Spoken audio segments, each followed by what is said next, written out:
ओवीस kitchen या recipe चॅनलमध्ये तुमचे स्वागत आहे।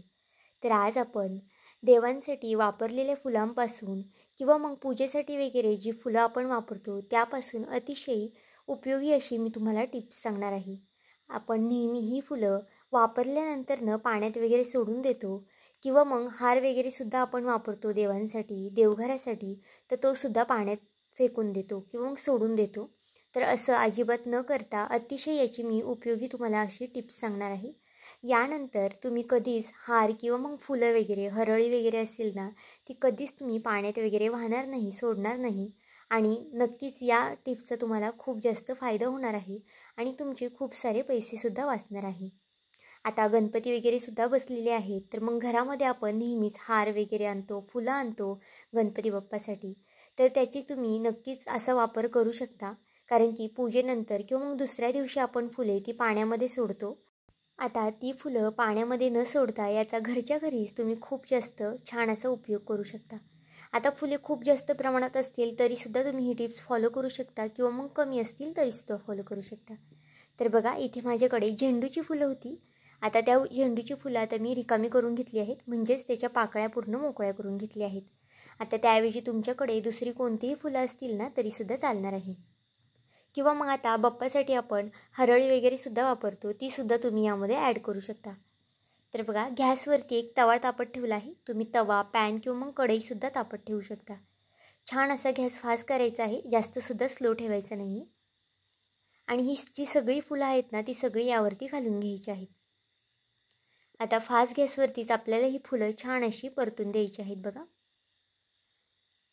अगदी उपयोगी अशी टिप्स आहे आणि हा व्हिडिओ तुम्हाला नक्कीच आवडणार आहे। कारण की सगळ्यांच्याच घरामध्ये फुलं वगैरे बाप्पासाठी आणली जातात किंवा मग देवघरामध्ये सुद्धा आपण देवांना फुलं वगैरे वाहतो, तर नक्कीच या टिप्सचा तुम्हाला फायदा होणार आहे। तर बघा, फुलं आता जी आहेत ना ती आपल्याला पॅनवरती छान अशी पसरून घ्यायची आहे आणि ही फुलं परतताना गॅस शक्यतो फास्टच ठेवा। स्लो गॅसवरती फुलं वगैरे परतत नाही किंवा मग कुरकुरीत अशी होत नाही, त्यामुळे फास्ट गॅसवरतीच आपल्याला ही फुले परतून घ्यायची आहेत। शक्यतो जे पातळ भांडं असेल ना, तवा किंवा पॅन वगैरे, त्यामध्येच फुलं परतून घ्या। तर बघा, अगदी कमीत कमी 5 मिनिटांमध्येच फुलं छान अशी कुरकुरीत होतात। तुम्ही इथे पाहू शकता, सुरुवातीला खूप जास्त फुलं होती, आता ती सुकून थोडीशी कमी झाली आहेत। अजूनसुद्धा ही कमी होणार आहेत। आता मी 2 मिनिटच परतलेली आहेत, पण एकूण आपल्याला इथे एक 5 ते 6 मिनिटं फुलं परतण्यासाठी लागणार आहेत। फुलांचं जे सगळं मॉइश्चर आहे ना ते गेलं पाहिजे आणि छान कुरकुरीत फुलं आपली झाली पाहिजे। आता ही फुलं मी देवांना देवघरामध्ये वाहिलेली होती, ती फुलं इथे मी वापरलेली आहेत। जर तुमच्याकडे जास्त प्रमाणात फुलं असतील ना तर नक्कीच त्याचासुद्धा तुम्ही असा वापर करू शकता।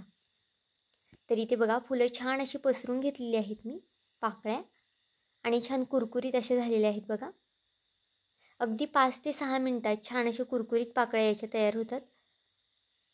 अशा पद्धतीने कुरकुरीत पाकळ्या झाल्या ना, गॅस आपल्याला बंद करून टाकायचा आहे।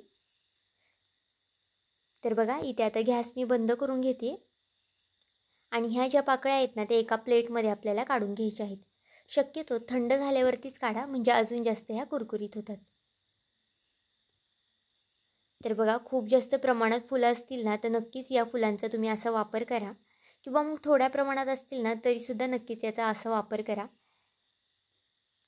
तर बघा, आता दोन्ही हाताने किंवा मग एका हाताने ना छान असं कुस्करून घ्यायचं आहे आपल्याला ही फुलं। अगदी लगेच कुस्करली जातात कारण की आपण ही छान अशी कडक करून घेतलेली आहेत। तुम्ही तव्यावरती किंवा मग गॅसवरती न भाजता उन्हामध्ये वाळूसुद्धा शकता, पण आता पावसाचं वातावरण आहे आणि ऊन वगैरे सुद्धा नाही, तर नक्कीच अशा पद्धतीने गॅसवरती म्हणजेच तव्यावरती तुम्ही ही फुलं परतून घ्या। अगदी 5 ते 6 मिनिटात छान कुरकुरीत होतात। तर बघा, छान हाताने मी छान अशी कुस्करते, या फुलांमधून छान असा सुगंधसुद्धा निघत आहे। अगदी ऑर्गॅनिक अशी आपण याची गोष्ट करणार आहोत, त्यामुळे नक्कीच व्हिडिओ शेवटपर्यंत पहा। आणि व्हिडिओ इथपर्यंत पाहिलाच आहे आणि थोडा जरी आवडला असेल ना तर नक्कीच व्हिडिओला एक लाईक आणि एक सबस्क्राईब करून घ्या, कारण की नवीन यूट्यूबरसाठी तुमचे एक एक लाईक, एक एक सबस्क्राईब हे खूप जास्त मोलाचं असतं। तर इथे बघा, फुलं छान अशी कुस्करून घेतली आहेत आणि चाळणीमध्ये मी टाकून घेतली आहेत। आता जो वरचा चोथा उरलेला आहे ना त्याचासुद्धा आपल्याला इथे खूप जास्त छान उपयोग होणार आहे, त्यामुळे नक्कीच व्हिडिओ शेवटपर्यंत पहा, कुठेही स्किप करू नका। तर इथे बघा अगदी अशा पद्धतीने छान वरनं कुस्करायचं आहे. म्हणजे जी बारीक पावडर आहे, जो बारीक भुगा आहे ना, तो सगळा खाली पडला जातो. आता फुलं खूप जास्त कमी प्रमाणात होती ना, त्यामुळे याचा इतकीच पावडर तयार झाली आहेत. पण जर तुम्ही जास्त प्रमाणात करत असाल ना, तर त्याची जास्त पावडर तयार होईल. तर बघा छान अशी बारीक पावडर तयार झालेली आहे.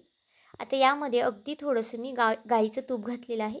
तुम्ही कोणतंही तूप वगैरे वापरू शकता किंवा मग तूप नसेल तर त्याऐवजी डालडा वापरला तरी चालेल. आता त्यानंतर यामध्ये 2 कापूर वड्या इथे मी कुस्करून घातल्या आहेत बघा. अगदी बारीक असे कुस्करायचे आहेत कापराच्या वड्या आपल्याला. कापूरच्या वड्यांनी सुद्धा याचा छान असा सुगंध येतो, त्यामुळे कापूर हा नक्कीच वापरा.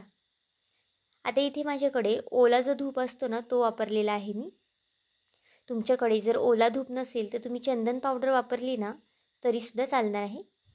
पण आता गणपती वगैरे बसलेले आहेत, तर मग नक्कीच सगळ्यांकडे ओला धूप असेलच, त्यामुळे नक्कीच याचा असा वापर करा. तर बघा धूप, तूप आणि कापूर आपण यामध्ये छान असं कुस्करून घेतलेलं आहे. आता याचा आपल्याला घरच्या घरी ऑर्गॅनिक असा धूप तयार करून घ्यायचा आहे बघा. तुम्ही एकदा अशा पद्धतीने धूप केला ना, तर नक्कीच मार्केटमधून कधीच धूप वगैरे विकत आणणार नाही. आणि हा व्हिडिओ तुमच्या मित्रमैत्रिणींसुद्धा शेअर करा, कारण की त्यांनासुद्धा याचा फायदाच होणार आहे. कारण की आता घरोघरी सगळ्यांकडेच गणपती बाप्पा बसलेले आहेत, तर नक्कीच त्यांनासुद्धा याचा फायदा होईल. ते सुद्धा बाप्पासाठी हार वगैरे आणत असतील, तर दुसऱ्या दिवशी तो हार पाण्यात न टाकता त्याचा अशा पद्धतीने तुम्ही वापर करून बघा. जास्वंदीचं फूल असो किंवा मग इतर कोणतीही फुलं, हरळी, पानं असतील ना, तर त्याचासुद्धा तुम्ही अशा पद्धतीने वापर करू शकता. हा धूप अजिबातच खराब वगैरे होत नाही, अगदी भरपूर दिवस असाच राहतो. आणि आपण ओला धूप असतो ना, जो बाहेर विकत भेटतो, तो पेटवायला सुद्धा खूप जास्त वेळ लागतो आणि पेटवला तरी तो विझलासुद्धा जातो.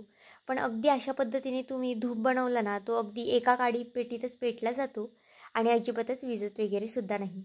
आता इथे मी पुढे तुम्हाला धूप पेटून सुद्धा दाखवणार आहे. तर बघा आपले 4 धूप झालेले आहेत तयार. अगदी ऑर्गॅनिक असे घरच्या घरी आपण छान अशी धूप तयार केलेली आहेत. आणि अशा पद्धतीचं जर काही नवीन केलं ना, तर तो करण्यातसुद्धा एक वेगळाच आनंदसुद्धा असतो. आणि नक्कीच तुम्हाला हा व्हिडिओ आवडेलसुद्धा, तुम्ही करूनसुद्धा बघाल ही मला 100% खात्री आहे. तर इथे बघा आपला धूप छान पेटून झालेला आहे आणि अगदी एका गाडीमध्ये धूप छान पेटलेला आहे. तर आजचा हा व्हिडिओ तुम्हाला कसा वाटला मला हे कमेंट करून नक्की सांगा. आणि चॅनलवरती नवीन असाल तर चॅनलला एक लाईक आणि एक सबस्क्राईब करायला विसरू नका. भेटूया आपण पुन्हा एका अशाच व्हिडिओमध्ये. तोपर्यंत बाय.